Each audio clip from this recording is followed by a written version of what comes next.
Hello and welcome to the Patron Saints of Pop Culture podcast. As always, I am your co-saint, Miguel Covarrubias. And I am Kathy Covarrubias. And today, let's talk about Luke Cage Season 2. And obviously, we are going to be talking about the entire season. So if you have not yet watched it, then you can go do so on Netflix. Yep. We are going to be doing our usual review and summary, but for my summary, it's going to be really hard for me to summarize this because I really felt like nothing happened. I was going to say the same thing. I really felt like I could just come up with a whole bunch of like alternate titles for the season, like Luke Cage and Toxic Masculinity, or Luke Cage and the pendulum swing from Marvel's usual TV villain problems, or so on and so forth. Yep. I could just come up with a whole bunch of Luke Cage things. So, summary, basically, Luke Cage creates peace in Harlem. How's that for a summary? Wow. Okay. All right. Well, I'm going to go focus on the other characters. So this season also focused, the better storyline, in my opinion, focused around Mariah and like her relationship with her daughter and her relationship with Shades and her wanting to get out of the crime business, or the crime biz, as they also say, and become a legit congresswoman and helper of the neighborhood. But it didn't happen. Well, I think that's a good point, because it also leads into my review, which using our rating system, which we've only used once, I think. Maybe I'm twice. going to be give this a curse, because in my level of TV Marvel shows, Inhumans has got to be like the dead last, which is saying a lot if it beat Iron Fist for the worst Marvel television show to date. But this one, Luke Cage Season 2, is going to be right above Iron Fist Season 1. In all fairness, we could not finish Punisher, so we can't really fairly... Well, Punisher's not on that list for us, because we didn't, yeah. Yeah. And here's the reason why, is because I felt like they focused way too much on the villains, which is why I said it was the pendulum swing for the Marvel Cinematic Universe, especially the television show issues, was they didn't have very sympathetic villains. In this one, they focused only on the villains. And in fact, they focused more on Mariah than on the actual villain of Season 2, which was Bushmaster. Yep. And Bushmaster was a much more interesting character. And I was like, he's the super villain. He's supered. He has powers. Yes. Mariah doesn't have powers. Yep. And like, he got maybe a third of the screen time? Yeah. And Mariah had like almost 2/3. Like Luke Cage was hardly in the series, and it's his show. Yep. So that's my review. I give it a curse because I didn't. Well, I'm going to talk about it here in just a second about why I felt it failed. But yeah, I would agree. It was definitely a kind of like, to be honest, there was sometimes I just wanted to be like, do we have to watch another episode? Especially near the end, it got so boring in the second half of the season. Yes. No, every time.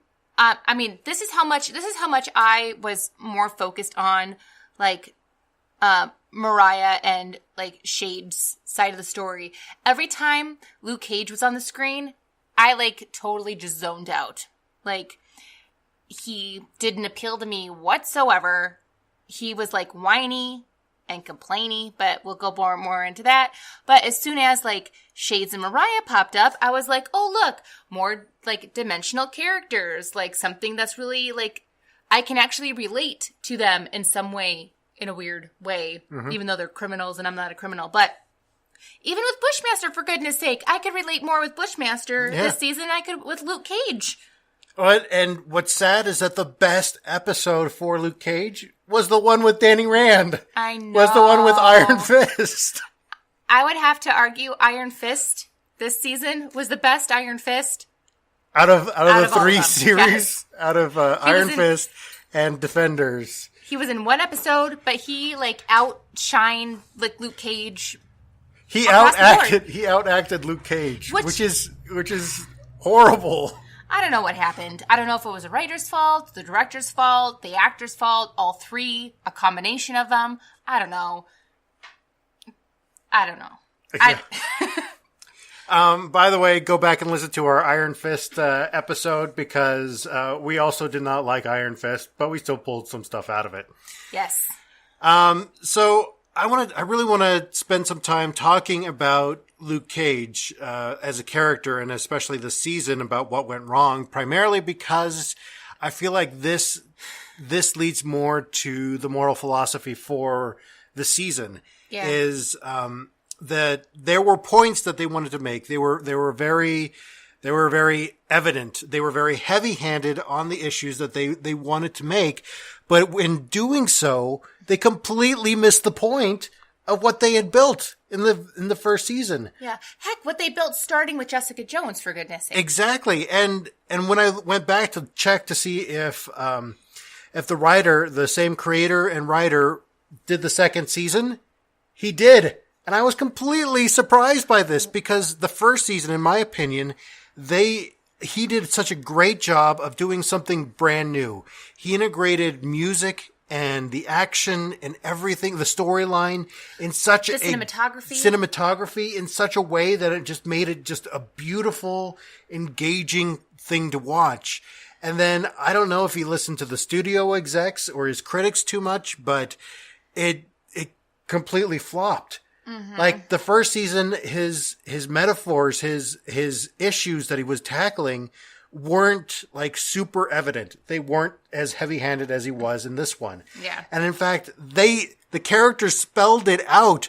Some of the lines that were in this season, yes. I was like, you don't spell it out like that. That's not what you're supposed to do. Well, and the audience that is like for the Marvel Cinematic Universe, like most of us are like, I guess more, I don't know, more intelligent than like the average like watcher of movies. Like okay. Those, you know what I mean? Like those people who like think that Transformers is like a great movie. Like, okay. Yeah. So, I mean, he should have expected more from his audience. And the fact that we were basically spoon fed that information was just.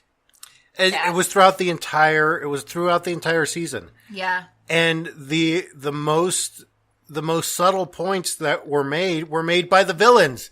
And you weren't supposed to like, and I don't know if he did this on purpose or not, but you engaged more with the villains than you did with the hero. And I know that, you know, he's kind of going to this end here where Luke is going to be, you know, he's going to be dashed on the rocks by the siren song of Harlem's Paradise. But I really feel like he was trying to do that with this entire season, and he just fell. He just fell short. And he was like, I just right into the last episode. Mm-hmm. And I think the major point here that I wanted to take up was the fact that Luke became such a very two-dimensional, toxic, masculine character, is that he became all about the anger. And this is something that I noticed in a lot of pop culture, that anger seems to be the overarching, I would say, emotion driver for most male characters. Yeah. And this is something that I don't think should continue to happen. Because it's a very toxic thing, especially because men are complex, emotional people. You mean men have feelings? Men have feelings. What? No. And we should be allowed to express them. And that's the thing. And this is something we were watching Inside Out on July 4th. Or was it July 4th? I think so, yeah. Yeah. And we were watching Inside Out, and I was noticing that in each of the other characters' brains, that there was like a stronger emotion that was the one that was kind of controlling the brain areas, just like Riley with Joy. Yeah. In the father, it was anger. Yeah. In the mother, it was sadness. And most of the male characters was that version of anger. That anger was driving them, and this is something that I see here in Luke Cage, is that this season was about the anger of Luke, and just since he's a black man, and this is why you should be angry, and the thing is, no. I think this is something that I know, like many men who we have much more complex emotions than just being angry. I'm angry at the state of the world, yes, but I'm also terrified. I'm terrified that, I'm going to be taken away from my family. I'm terrified that, these families will never be reunited, and that these kids will never be united with their families again. And that also breaks my heart. And that's, a complex emotion of both sadness and fear and anger. And, it's not just anger, which is the whole theme of Inside Out, but we're not talking about Inside Out. Is that all human beings are complex. We are all complex. And I think this is something that they completely failed on Luke, is that they did the complete opposite. They made their villains much more complex and much more sympathetic. And I mean, you were rooting for Mariah, especially for this home. You were like, yes, this is something that needs to happen. Mm-hmm. And, that's good for you, but you're also a horrible human being. And you're rooting for Bushmaster because his mother was killed by Mariah's mother. And this was just a horrible thing for him to go through. And then being shot by, I guess Mariah's father. I wasn't clear on who that character was. I think it's not Mariah's father's uncle. It was uncle? Yeah. Oh, okay. Oh, right. The uncle that raped her. Yep. Okay.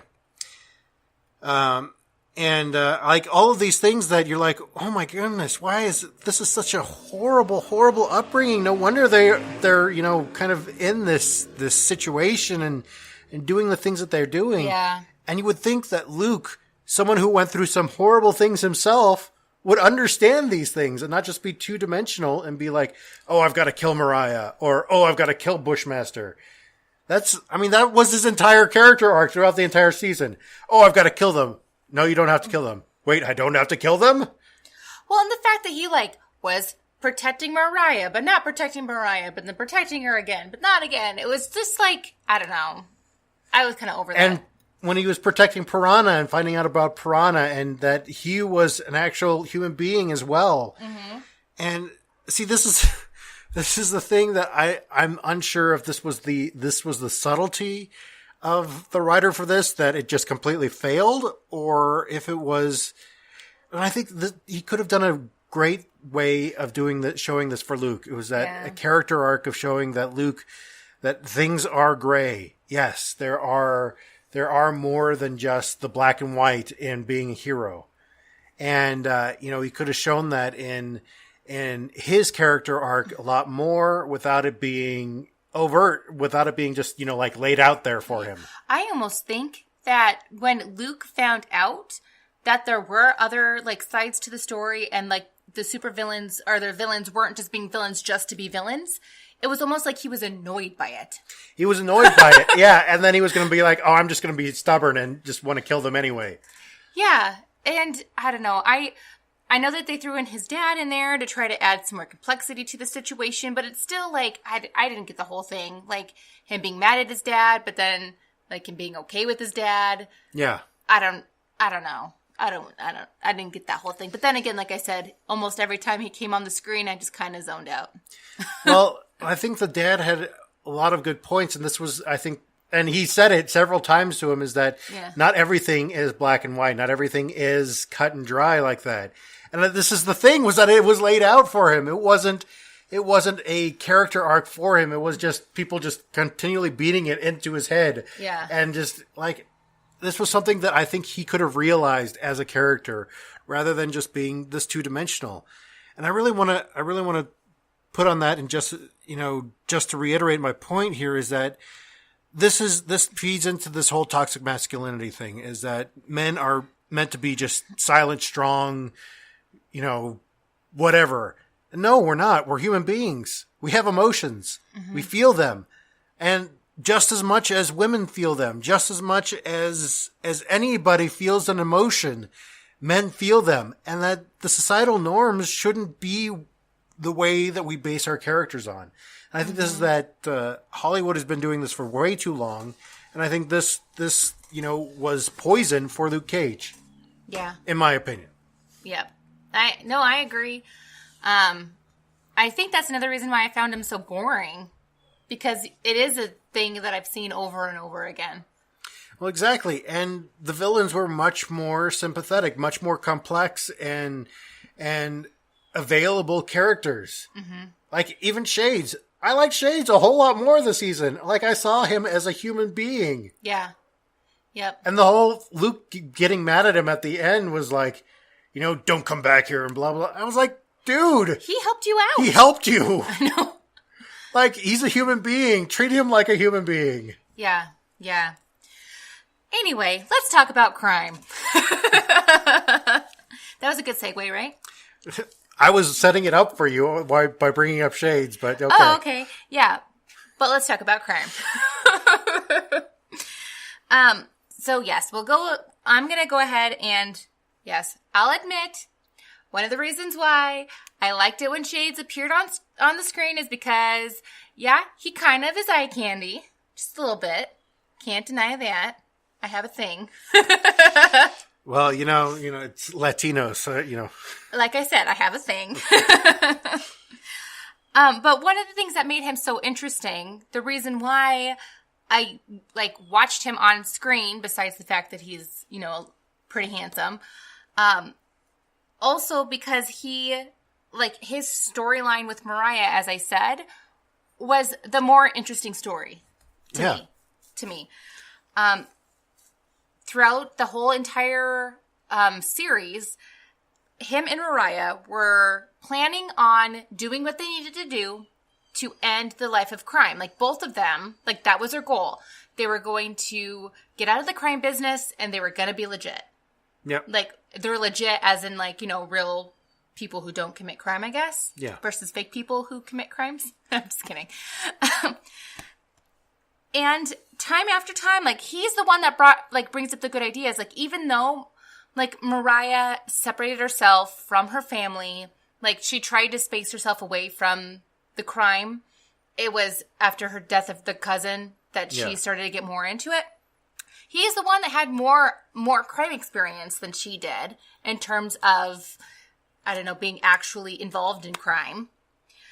But he was also the one that was giving her suggestions, good, legit suggestions on how they can build up the money to do what they wanted to do to get out of crime.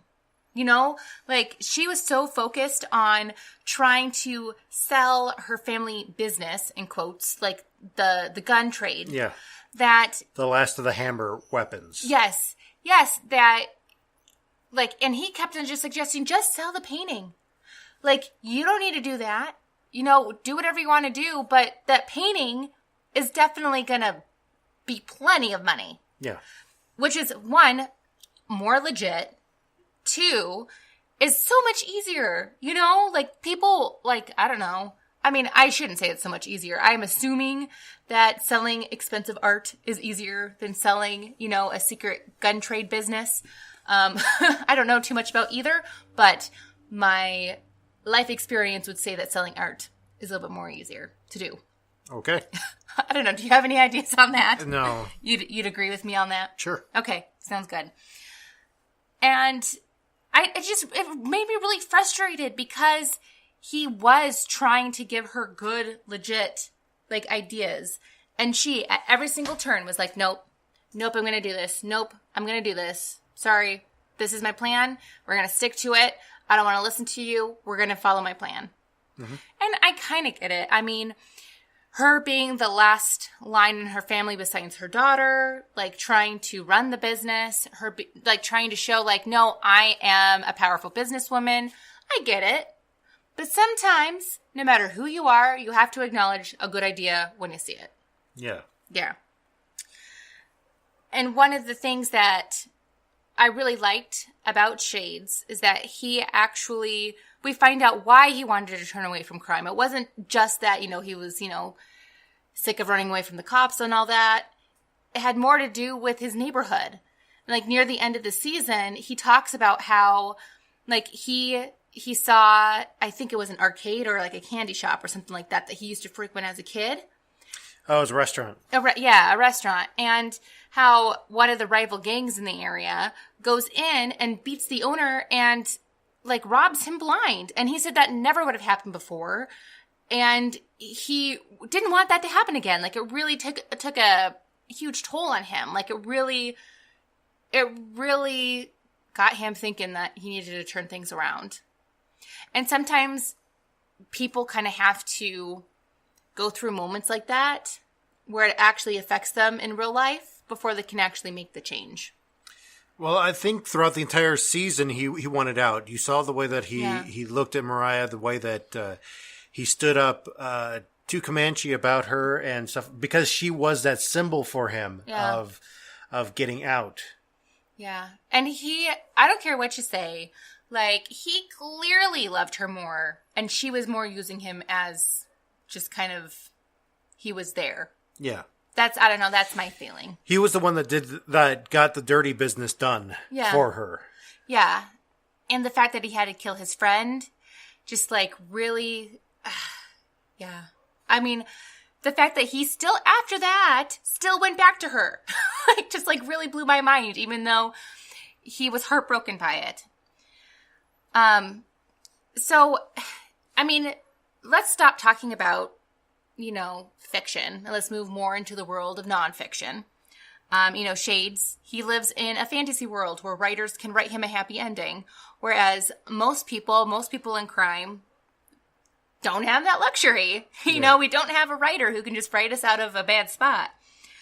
It's really hard to make a 180 once you are actually involved in crime, and especially once you actually make it to the point to where you are arrested and in prison. That is usually the turning point where it's really difficult to get back on the right track and make that 180. So, I know I've brought this up in the past. I've just kind of talked a little bit about it in other episodes. But it's something that like really just like gets me going. And I apologize if I start like getting emotional, because to be honest, I don't know why this gets me emotional. I have no personal ties with these statistics, but it still is just heartbreaking in the fact that our country has had this happening for so long. So most recently, this number came out back in April 2018. So these are pretty recent statistics. And this makes me really mad. But within the first 3 years of release, when somebody is released from prison, 2/3 of them are rearrested. Within 5 years, 3/4 are rearrested and put back in prison. 3/4 of the people who are released. This is recidivism rates. So it's when she says rearrested, I mean like being put back into the criminal justice system after they've gotten out. Exactly. Of prison. Yep. And as I was reading the most recent report, it was actually something that Jeff Sessions and I actually agree on, which I was like, well, this is probably the one thing. But even he says that this is unacceptably high, which is true. It's ridiculous. And the United States is terrible compared to compared to other countries around the world. We just don't make it easy for people to live a good life once they get out of prison. And the whole point of our prison system was set up to where when people are released, they were supposed to be, quote, rehabilitated and be able to go back out into society as functioning citizens. But we have put it in place to where it's really hard for them to do that. I know this is going to be weird, but we're going to go back to Ant-Man for just a second. But his is a good example.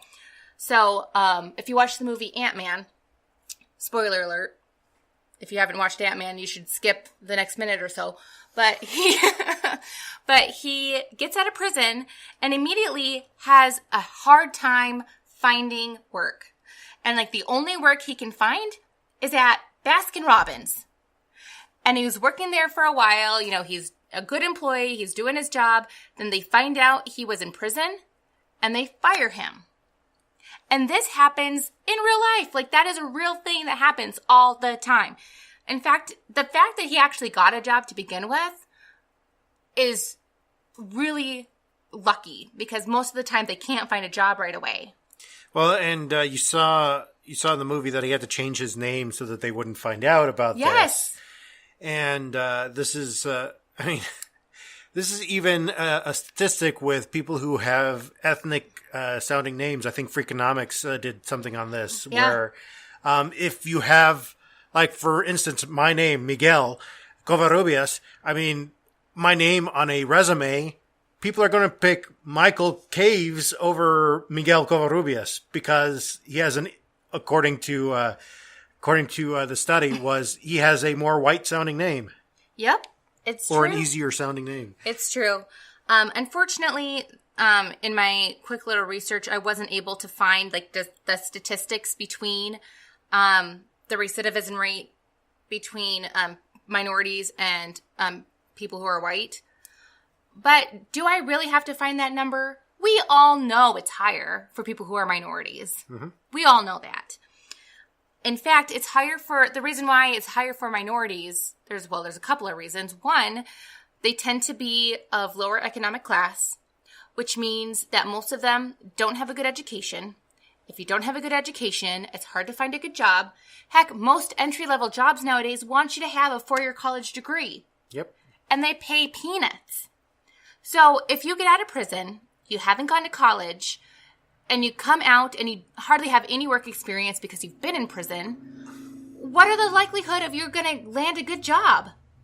Well, and I, like many other just out of college graduates, worked at Starbucks. Starbucks is minimum wage, and they are the most educated, underpaid workers out there.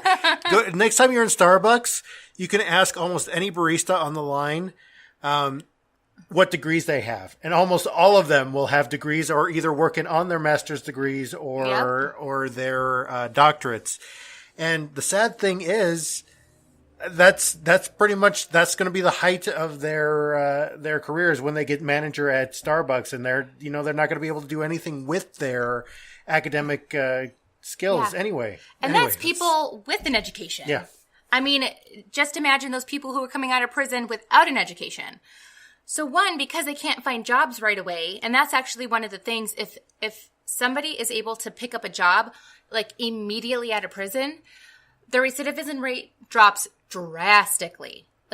Of course, because they can make money, and so they don't have to go back to crime. They go back to crime when they fall on hard times again and don't have any monies, and that's the only way they can think about making money, or an easy way they can make money, is going back to crime.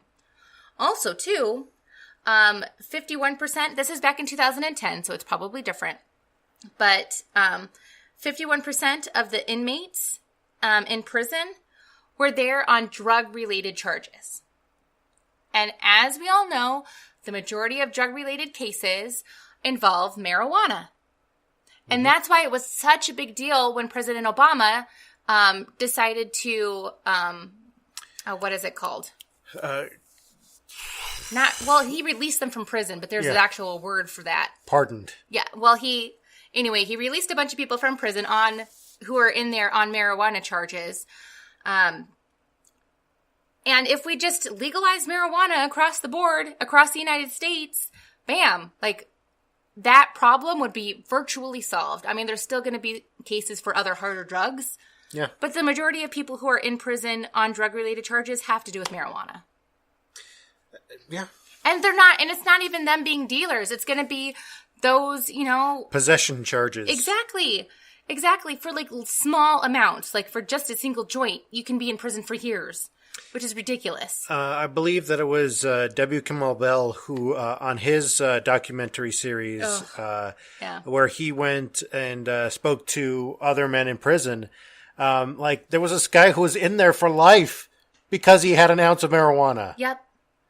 And it's it's just completely mind blowing how like it's weighted more in a way that is racially just motivated. They're wanting to put more people in prison who are of minority descent. Oh yeah, well you see that all the time. Look at a black man who's accused of raping a woman, and he's definitely go to jail. Yep. Look at a Brock Turner who raped a woman, and he basically gets off like nothing happened. Obviously it's going to follow him around for the rest of his life. Thank goodness, because his name is out there and no employer wants to hire him. Yeah. I mean, why would you? But for people who are non-violent, like, why are you sending them in prison for the rest of their life? He did a violent crime and he gets to get out of prison. He can go back to school if he wants. Luckily, his college that he was at kicked him out. But people who have non-violent crimes don't have that option, especially if they're going to be in there the majority of their life. Well, and I think this is the motivations for Shades that were behind his character. Yeah. Very much was that he didn't want to go back to prison. He didn't want to go back into that life.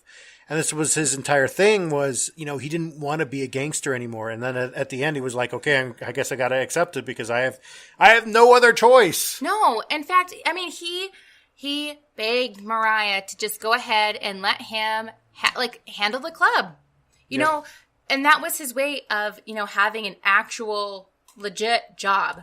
Because he knows that outside of that, no one's going to hire him for a good position that he can actually make money on and live on. So no wonder why he went back to her and stayed with her for so long, even though she went crazy. But also back to the drug-related issues. So in prison right now, the prisoners there have four times higher substance abuse and dependency rates than the general public. That should also speak to how much we need to really focus on, I feel, just drugs in general in the United States. In fact, inmates who receive treatment after they're released from prison reduce the recidivism rate by 80%. 80%. And a lot of those programs aren't available. I mean, it's hard enough. I've had to deal with somebody in my family who was trying to find substance abuse programs to help him get clean. And one, they're expensive. Mm-hmm. Two, they're hard to find. Also, I mean, there's a whole other problem with them actually being like legit licensed and them really out for money. But there was a whole John Oliver segment on that. Yeah, exactly. That's what I was referring to.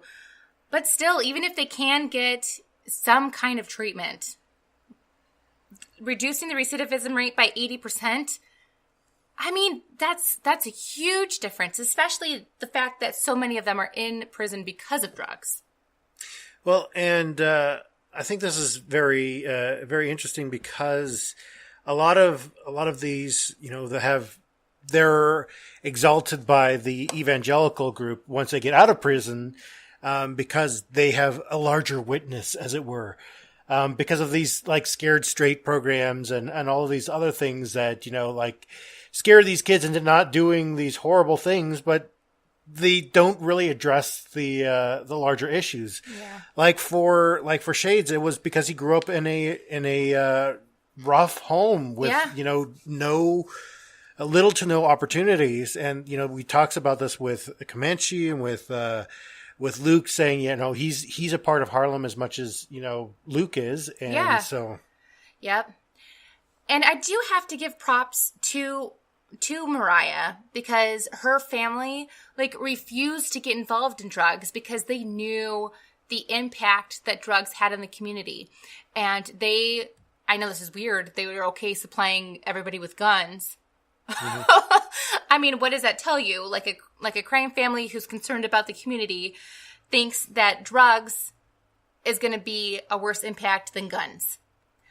Which it's true. I mean, a lot of the times guns and drugs do go hand in hand, but according to the statistics, it's going to be drugs that are going to be pulling you down into that loop that you just can't get out of when it comes to crime. So, yeah. I mean, I could go on and on forever. I mean, I could go on about how our prison system is corrupt and is all set up just to make money and not about the people involved in the prisons, like trying to rehabilitate them. There are good programs out there, but they're very far and few between.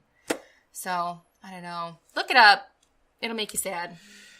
All right, so today, the principles that we found in the Parable of Luke Cage Season 2 are when you have two-dimensional heroes, you're going to have a very bad time. And that, really your complex villain problem, Marvel, look to Luke Cage Season 2 because that's the pendulum swing in the complete opposite direction. Yeah, yep. Where you have a two-dimensional hero and very complex villains. Where, like Bushmaster was fantastic. Shades was fantastic. Yeah. And so we talked about recidivism rates and why Shades wanted to get out.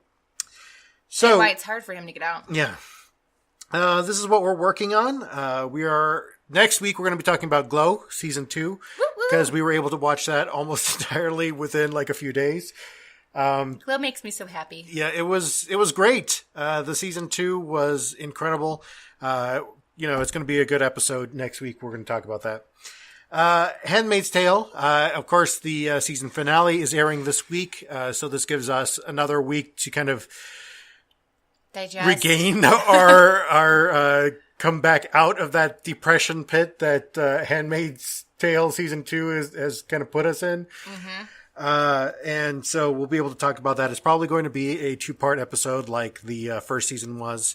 I have yet to reach out to my friend who is a writer on the show. But I will try to do so and see if she's got any blurbs for us this time around. Yep. We will be watching A Quiet Place eventually. Get that in there. Magicians, we'll get that in there. Yeah. There's something else too. But we have plenty of time to remember what it is, so stay tuned. Yes. Cliffhanger. What was Kathy thinking about? If you have anything to add to today's episode or any of our previous episodes, please give us a call at 720-372-3879. Again, that is 720-372-3879. That is a Google Voice number, and you can leave a message for us, or you can even text us at that number and let us know what you thought about today's episode. You can also find us on social media. We are on Facebook and Twitter. So since those are the two popular ones, you just find us on there and let us know. With all of that being said, we invite you to come and join the conversation. Bye.